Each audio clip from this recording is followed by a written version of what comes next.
اونٹوں کی گردنوں سے لٹکتی ہوئی بڑی بڑی گھنٹیوں کا ترنم اسی موسیقی کا حصہ معلوم ہوتا تھا۔ ہجوم میں کوئی شور شرابہ نہیں تھا، ہر کسی پر تقدس کا روب طاری تھا۔ یہ مریدوں اور عقیدت مندوں کا جلوس تھا جو معلوم نہیں کہاں کہاں سے اس کے ساتھ چلے آ رہے تھے۔ ایسی فضا پیدا ہو گئی تھی جیسے پالکیوں والے اونٹ آسمان سے اتر رہے ہوں۔ یہ قافلہ سرسبز جگہ چلا گیا، وہاں ٹیلے زیادہ تھے۔ ایک جگہ بہت سے خیمے نصب کر دیے گئے تھے، ان میں ایک خیمہ خاصا بڑا تھا۔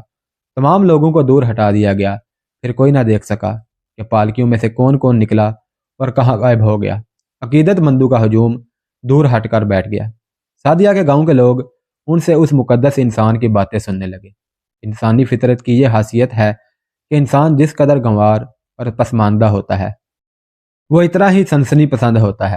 وہ باتوں میں سنسنی پیدا کرنے کی کوشش کرتا ہے۔ یہی کیفیت وہاں پیدا ہو گئی تھی۔ امام بھی اس ہجوم کو دیکھ رہا تھا اور محمود بھی۔ وہ ابھی کوئی رائے قائم نہیں کر سکتے تھے۔ انہیں قاہرہ سے یہ ہدایت ملی تھی کہ سرحدی علاقے میں کوئی نیا عقیدہ پھیلایا جا رہا ہے، اس کے متعلق تفصیلات معلوم کر کے بتاؤ کہ یہ کیا ہے اور اس کی پشت پناہی میں کون لوگ ہیں۔ قاہرہ کو ابھی کوئی تفصیلی اطلاع نہیں ملی تھی۔ اس کی سب سے بڑی وجہ یہ کہ جن علاقوں میں پراسرار آدمی جا چکا تھا وہاں کے جاسوس بھی اس کے معجزوں سے مرعوب ہو گئے تھے۔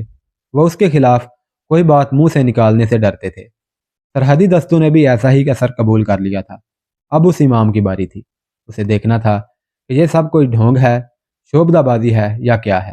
اس نے یہ دیکھ لیا تھا کہ لوگ اس کی صرف باتیں سن کر اتنے متاثر اور مرعوب ہو گئے تھے کہ انہوں نے مسجد میں جانا چھوڑ دیا تھا۔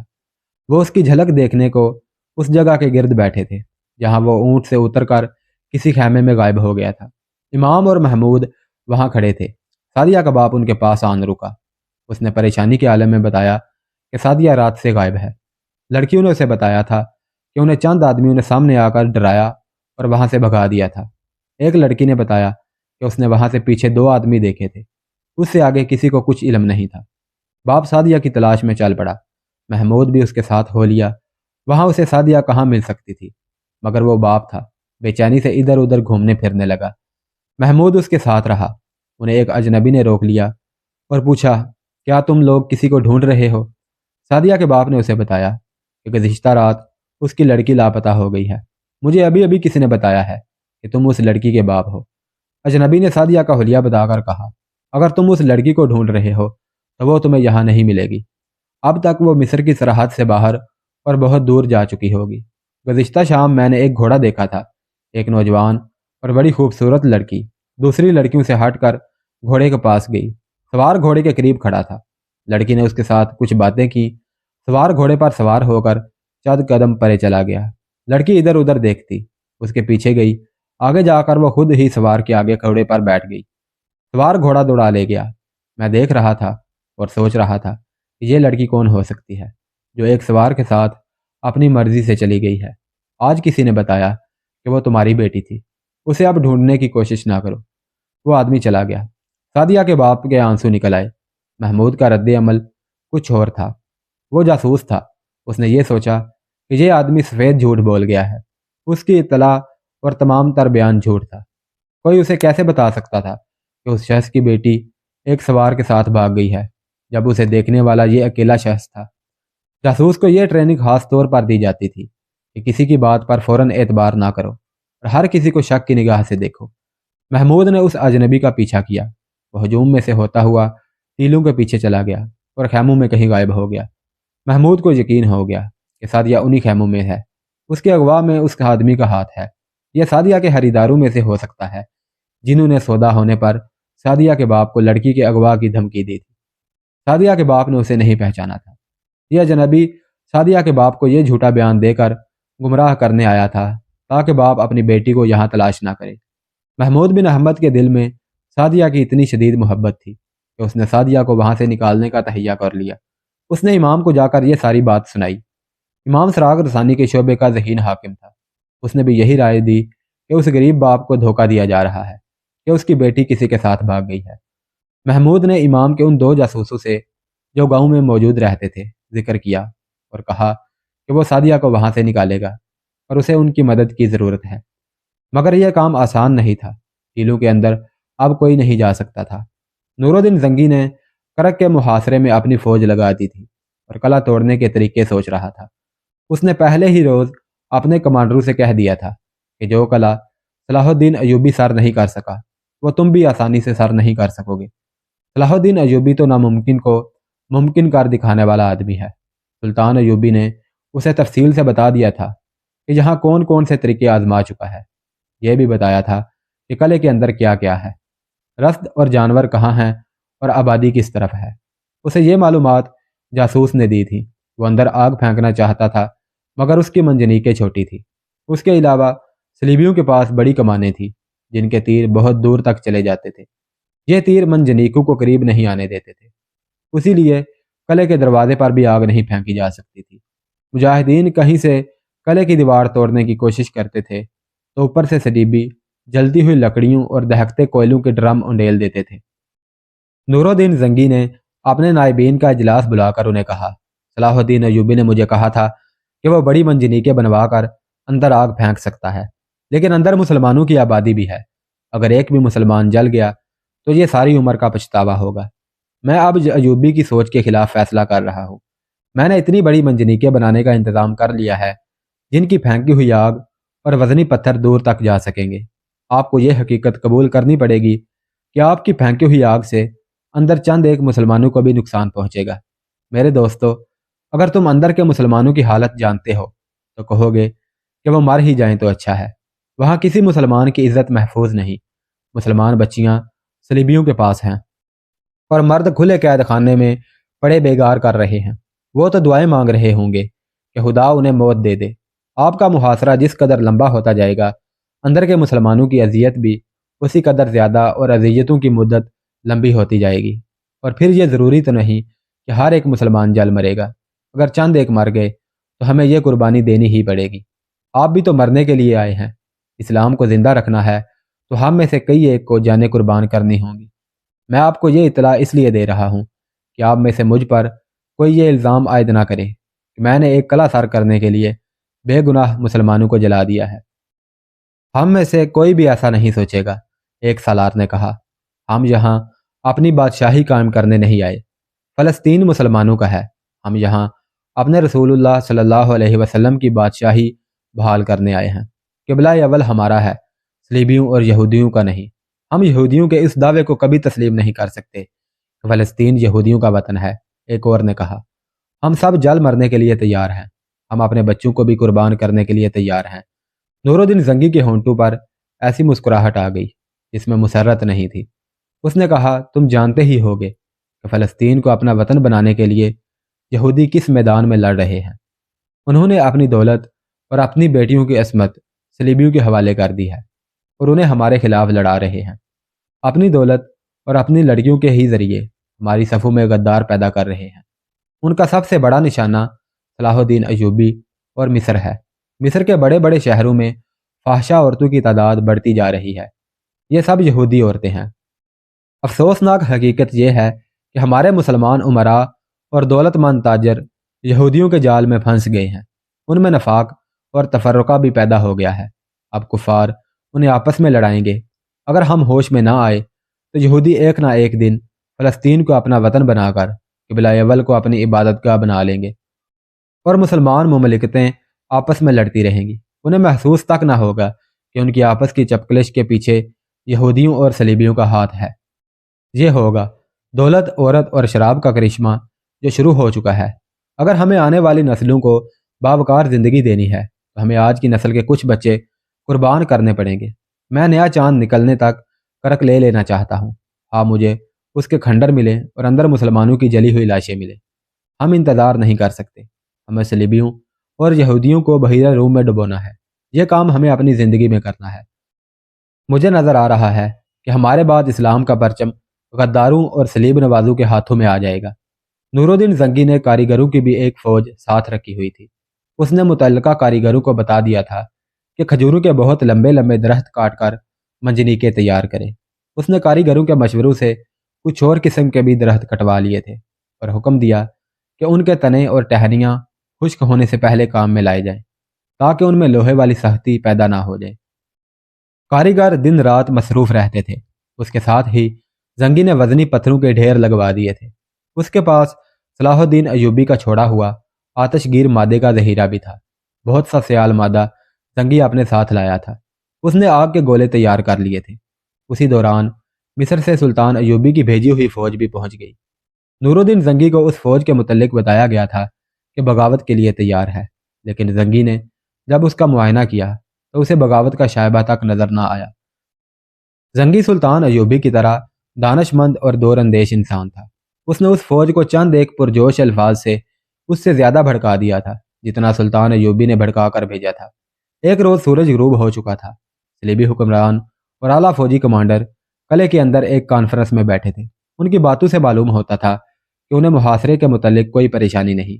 انہیں یہ بھی پتہ چل چکا تھا کہ سلطان ایوبی مصر جا چکا ہے اور نور الدین زنگی آ گیا ہے۔ کانفرنس والے دن کی صبح انہیں یہ اطلاع ملی کہ مصر سے تازہ دم فوج آ گئی ہے۔ اس صورتحال پر غور کرنے کے لیے یہ سب اکٹھے ہوئے تھے۔ انہوں نے ابھی بات شروع ہی کی تھی کہ دھماکے کی طرح آواز سنائی دی اور ملبہ گرنے کا شور بھی اٹھا۔ صلیبی کمانڈر اور حکمران دوڑتے باہر نکلے۔ ساتھ والے کمرے کی منڈیر پھٹ گئی تھی اور وہاں ایک وزنی پتھر پڑا تھا۔ دیوار میں شگاف نہیں ہوا تھا۔ زرناٹا سا سنائی دیا جو قریب آ کر دھماکہ بن کر خاموش ہو گیا۔ اسی جگہ کے قریب ایک اور پتھر گرا۔ صلیبی وہاں سے بھاگے۔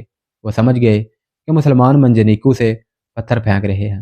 وہ قلعے کی دیوار پر گئے مگر شام اندھیری ہو چکی تھی، کچھ نظر نہیں آتا تھا۔ یہ نور الدین زنگی کی تیار کرائی ہوئی ایک منجنیک تھی جسے تجرباتی طور پر استعمال کیا جا رہا تھا۔ یہ ضرورت کے عین مطابق دور مار تھی مگر اسے چلانا بہت مشکل تھا۔ ایک لمبے ٹہن کے وسط میں مضبوط رستے باندھے گئے تھے جنہیں گھوڑوں کے زور سے کھینچ کر خم دیا جاتا اور خم کی جگہ پتھر رکھا جاتا تھا۔ انتہائی خم میں لے جا کر رسا تلواروں سے کاٹ دیا جاتا تھا۔ اس طریقے سے نقصان یہ ہوتا تھا کہ رسا کٹ جاتا اور اسے گانٹھ دے کر دوبارہ استعمال کے لیے تیار کیا جاتا تھا۔ دوسری تکلیف یہ ہوتی تھی کہ جب 8 گھوڑوں کا کھچا تنا ہوا رسا کٹتا تو گھوڑے دور آگے کو اس طرح چلے جاتے تھے جیسے کسی بے پناہ قوت نے دھکا دیا ہو۔ 2-3 بار یوں ہوا کہ 2 گھوڑے آگے جا کر گھٹنوں کے بل گر پڑے اور پچھلے گھوڑے ان کے اوپر گرے۔ 2 سوار ایسے زخمی ہوئے کہ محاذ کے قابل نہ رہے۔ زنگی نے پھر بھی آدھی رات کے بعد تک یہ عمل جاری رکھا، جس سے یہ نقصان ہوا کہ صلیبیوں کے ہیڈ کوارٹر کی 2 چھتیں گر پڑی اور چند ایک کمروں کی دیواروں میں لمبے چوڑے شگاف پڑ گئے۔ یہ نقصان کچھ زیادہ تو نہیں تھا لیکن صلیبیوں کی حوصلہ شکنی کی صورت پیدا ہو گئی تھی۔ چند ایک دیواروں کے شگافوں نے ہیڈ کوارٹر کے محافظوں اور دیگر عملے کو وہاں سے بھگا دیا تھا اور صبح تک اس دور کی پہلی بمباری کی دہشت ناک خبر سارے شہر پھیل گئی تھی۔ مگر آدھی رات کے بعد نور الدین زنگی کی پہلی دور مار منجنیک بیکار ہو گئی تھی۔ پتھر پھینکنے والا حصہ جسے خم دیا جاتا تھا زیادہ استعمال سے یا زیادہ زور دینے سے ٹوٹ گیا۔ ہر پتھر قلعے کے اندر جانے کے بجائے دیوار کے باہر لگا۔ زنگی نے اگلا پتھر پھینکنے سے روک دیا تاہم یہ تجربہ ناکام نہیں تھا۔ کاریگروں میں 2 خاص طور پر دانش مند تھے۔ انہوں نے بنیادی اصول دیکھ لیا تھا۔ اس اصول پر انہیں کامیاب دور مار منجنیک تیار کرنی تھی۔ انہوں نے اس پر غور کرنا شروع کر دیا کہ رسے کاٹے بغیر پتھر نکلے اور اگر رسے کاٹنے ہی پڑیں تو گھوڑے اس سے پہلے تنے ہوئے رسوں سے آزاد کر دیے جایا کریں۔ نور الدین زنگی نے انہیں کہا کہ وہ جو کچھ بھی کریں وقت ضائع کیے بغیر کریں، دن رات سوچیں اور کام کریں۔ انہوں نے کام شروع کر دیا۔ اس کے ساتھ ہی زنگی نے تیر و کمان بنانے والے کاریگروں سے کہا کہ وہ دور مار کمانیں تیار کریں۔ اس نے اپنے کمانڈروں سے کہا کہ اپنے دستوں میں سے غیر معمولی طور پر طاقتور سپاہی الگ کر لیں جو بڑی کمانوں سے تیر پھینک سکے۔ سعدیہ کے گاؤں کے باہر جہاں وہ بکریاں چراتی اور محمود بن احمد سے ملا کرتی تھی ایک ایسی دنیا آباد ہو گئی جس کی رونق وہاں کے لوگوں کے لیے روئے زمین کی نہیں آسمان سے اتری ہوئی معلوم ہوتی تھی۔ بہت دیر گزری، سورج غروب ہو چکا تھا، رات تاریک تھی۔ لوگوں کو ٹیلوں کے اندر جانے کی اجازت دے دی گئی تھی لیکن انہیں ایک طرف بٹھا دیا گیا تھا۔ کسی کو کسی ٹیلے کے اوپر جانے کی اجازت نہیں تھی۔ لوگوں کو جہاں بٹھایا گیا وہاں سے کسی کو اٹھنے کی اجازت نہیں تھی۔ انہیں کوئی حکم نہیں دیا جا رہا تھا بلکہ اس سے ڈرایا جا رہا تھا۔ کہتے تھے کہ وہ کسی کی ذرا سی بھی حرکت سے ناراض ہو گیا تو سب پر مصیبت نازل ہوگی۔ لوگ دم بخود بیٹھے دیکھ رہے تھے۔ ان سے کچھ دور بڑی خوبصورت دریاں اور ان پر 2 قالین بچھے ہوئے تھے۔ پیچھے لمبے لمبے پردے لٹکے ہوئے تھے جن پر ستارے سے چمکتے تھے۔ لوگ پوری طرح مسحور ہو گئے تو کہیں سے گونجدار آواز اٹھی، وہ آ گیا ہے جسے خدا نے آسمان سے اتارا ہے۔ اپنے دل اور دماغ خیالوں سے خالی کر دو، وہ تمہارے دلوں اور دماغوں میں خدا کی سچی باتیں اتار دے گا۔ پردوں میں جنبش ہوئی، پردوں میں سے ایک انسان نمودار ہوا۔ وہ تھا تو انسان ہی، لیکن اس مترنم اور مرعوب ماحول میں، ان روشنیوں میں وہ کسی بلند و بالا جہاں کی مخلوق لگتا تھا۔ اس کے سر کے بال بھورے ریشمی اور لمبے تھے جو اس کے شانوں پر پڑتے تھے۔ بالوں میں چمک تھی، چہرہ بھرا بھرا اور سرخ و سفید، داڑھی سلیقے سے تراشی ہوئی تھی، یہ بھی بھورے رنگ کی تھی۔ جسم گھٹا ہوا اور اس پر سبز چوگا تھا، چوگے پر پردوں کی طرح ستارے تھے جو روشنیوں میں چمکتے تھے، ایسی ہی چمک اس کی آنکھوں میں تھی۔ اس کے سراپا میں ایسا تاثر تھا جس نے لوگوں کو مبہوت کر دیا۔ اس کے ساتھ سازوں کا گونجدار ترنم اور بہت سی آوازوں کے گنگنانے کی گونج اٹھی جس نے لوگوں کو دم بہت کیا تھا۔ وہ ان کی کہانیوں کا اثر تھا جو وہ کبھی سے سن رہے تھے۔ ان معجزاتی کہانیوں کی سنسنی خیزی نے ان کی سوچوں پر غلبہ پا رکھا تھا۔ اس رات اسے اپنے سامنے دیکھ کر انہوں نے پہلے تو سر جھکائے، پھر ہاتھ اس طرح پیٹ پر باندھ لیے جس طرح نماز میں باندھے جاتے ہیں۔ اس نے پردوں کے سامنے کھڑے ہو کر بازو اوپر کو پھیلائے اور کہا، تم پر اس خدا کی رحمت نازل ہو جس نے تمہیں دنیا میں اتارا، جس نے تمہیں آنکھیں دیں تاکہ تم دیکھ سکو، جس نے تمہیں کان دیے تاکہ تم سن سکو، جس نے تمہیں دماغ دیا کہ تم سوچ سکو، جس نے تمہیں زبان دی تاکہ تم بول سکو۔ تم ہی جیسے انسانوں نے جن کی آنکھیں تمہاری طرح ہیں، زبانیں تمہاری طرح ہیں، تمہیں غلام بنا کر خدا کی نعمتوں سے اور دنیا کی آسائشوں سے محروم کر دیا ہے۔ اس لیے تمہارا یہ حال ہے کہ تمہاری آنکھیں دیکھ سکتی ہیں مگر تمہیں کچھ نظر نہیں آتا، تمہارے کان سن سکتے ہیں مگر یہ سچ بات نہیں سنتے، تمہارا دماغ سوچ سکتا ہے مگر اس میں وہم اور جھوٹے قصے بھرے ہوئے ہیں، تمہاری زبانیں بول سکتی ہیں مگر ان کے خلاف ایک کلمہ نہیں کہہ سکتی۔ جنہوں نے تمہیں غلام بنا لیا ہے، انہوں نے تمہیں، تمہارے گھوڑے اور اونٹوں کو اور تمہارے جوان بیٹوں کو خرید لیا ہے۔ وہ تمہارے بیٹوں کو اس طرح لڑاتے ہیں جس طرح کتوں کو لڑایا جاتا ہے۔ وہ تمہارے گھوڑوں اور اونٹوں کو تیروں اور برچھیوں سے چھلنی کروا کر مرواتے ہیں، تمہارے بیٹوں کو مروا کر ریگستانوں میں پھینک دیتے ہیں جہاں انہیں مردے کھانے والے پرندے اور درندے کھا جاتے ہیں۔ میں وہ آنکھ ہوں جو آنے والے وقت کو دیکھ سکتی ہے اور دیکھ سکتی ہے کہ انسانوں کے دلوں میں کیا ہے۔ میں وہ کان ہوں جو خدا کی آواز سن سکتا ہے۔ میں وہ دماغ ہوں جو بنی نوع انسان کی بھلائی کی سوچتا ہے، اور میں وہ زبان ہوں جو خدا کا پیغام سناتی ہے۔ میں خدا کی زبان ہوں۔ تم آزما لو، اس نے کہا، میرے سینے میں تیر مارو۔ اس کی آواز میں اور انداز میں جادو کا اثر تھا۔ اس نے پھر کہا، جہاں کوئی تیر انداز ہے تو میرے سینے پر تیر چلائے۔ ہجوم پر سناٹا طاری ہو چکا تھا۔ اس نے غسیلی اور بلند آواز سے کہا، میں حکم دیتا ہوں کہ یہاں جس کسی کے پاس تیر و کمان ہے وہ سامنے آ جائے۔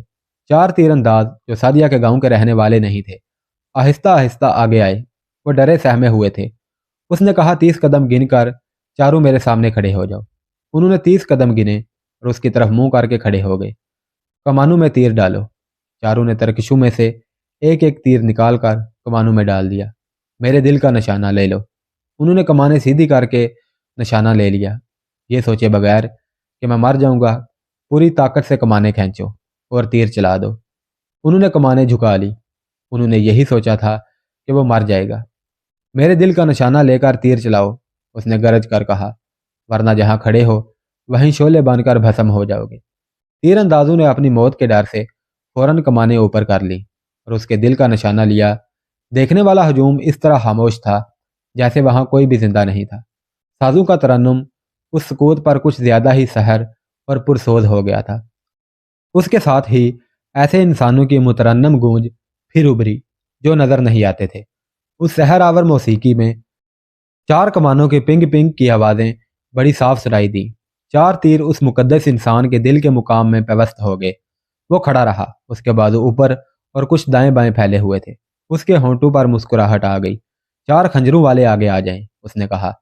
تیر انداز چلے جائیں۔ تیر انداز حیران و پریشان چلے گئے اور 4 آدمی ایک طرف سے سامنے آئے۔ اس حکم پر کہ خنجر ہاتھ میں لے لو اور مجھ سے 15 قدم گن کر میرے سامنے کھڑے ہو جاؤ۔ وہ اسے 15 قدم دور جا کھڑے ہوئے۔ اس نے پوچھا، تم نشانے پر خنجر پھینکنا جانتے ہو؟ چاروں نے جواب دیا کہ وہ جانتے ہیں۔ اس نے کہا، چاروں اکٹھے میرے سینے میں خنجر مارو۔ چاروں نے پوری طاقت سے خنجر اس پر پھینکے۔ چاروں کے خنجر اس کے سینے میں لگے اور وہی رہے۔ خنجروں کی نوکیں اس کے سینے میں اتری ہوئی تھیں اور وہ کھڑا مسکرا رہا تھا۔ ہجوم سے آوازیں سنائی دینے لگیں، آفرین، اس کے قبضے میں موت کے فرشتے ہیں۔ کیا اسے جواب مل گیا ہے؟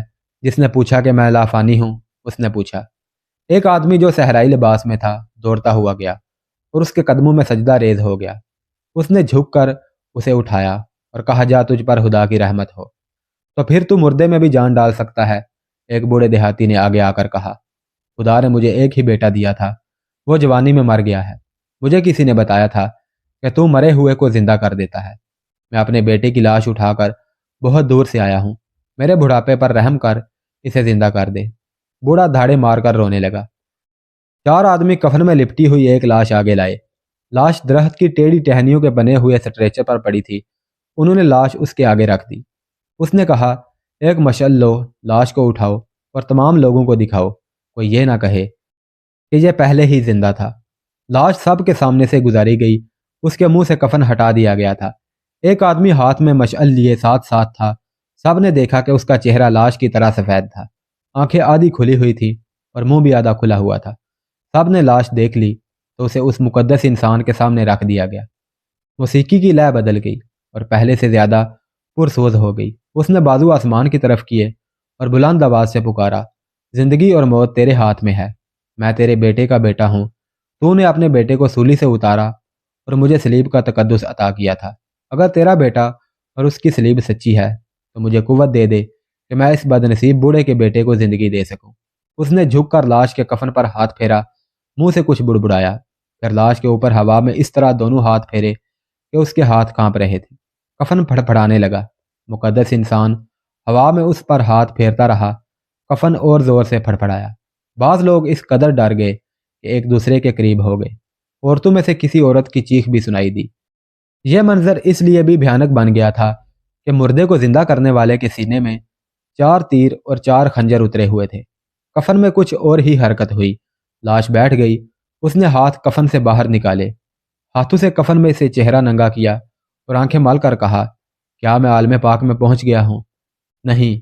اسے زندہ کرنے والے نے سہارا دے کر اٹھایا اور کہا، تم اسی دنیا میں ہو جہاں تم پیدا ہوئے تھے، جاؤ اپنے باپ کے سینے سے لگ جاؤ۔ باپ نے دوڑ کر اپنے بیٹے کو بازوؤں میں لے لیا۔ بے تابی سے اس کا منہ چوم چوم کر اس نے زندہ کرنے والے کے آگے سجدہ کیا۔ لوگ جو بیٹھے ہوئے تھے اٹھ کھڑے ہوئے، وہ آپس میں کھسر پھسر کر رہے تھے۔ ان کے سامنے کفن میں لپٹی ہوئی لاش اپنے پاؤں پر چل رہی تھی۔ مردہ زندہ ہو گیا تھا۔ باپ نے اسے سارے ہجوم کے سامنے سے گزارا تاکہ سب دیکھ لیں کہ وہ زندہ ہو گیا ہے، لیکن میں اور کسی مردے کو زندہ نہیں کروں گا۔ اس نے کہا، زندگی اور موت اللہ کے ہاتھ میں ہے۔ تم لوگوں کو صرف یہ دکھانے کے لیے کہ میں خدا کا ایلچی بن کر آیا ہوں، میں ابھی ابھی خدا سے اجازت لی ہے کہ تھوڑی سی دیر کے لیے مجھے طاقت دے دے کہ میں مرے ہوئے انسان میں جان ڈال سکوں۔ خدا نے مجھے طاقت دے دی۔ کیا تم جنگ میں مرے ہوئے سپاہی کو زندہ کر سکتے ہو؟ مجمع میں سے کسی نے پوچھا۔ نہیں، اس نے جواب دیا۔ جنگ میں مرنے والوں سے خدا اتنا زیادہ ناراض ہوتا ہے کہ انہیں دوسری زندگی نہیں دیتا۔ اگلے جہاں وہ انہیں دوزخ کی آگ میں پھینک دیتا ہے۔ ہر مرد کسی کو قتل کرنے کے لیے پیدا نہیں کیا گیا، بلکہ اس لیے پیدا کیا گیا ہے کہ جس طرح اسے ایک باپ نے پیدا کیا ہے، اسی طرح وہ بھی کسی کا باپ بنے۔ اسی لیے تمہیں کہا گیا ہے کہ 4 بیویاں رکھو۔ مرد اور عورت کا یہی کام ہے کہ بچے پیدا کریں، اور جب بچے بڑے ہو جائیں تو ان سے بچے پیدا کریں۔ یہی عبادت ہے۔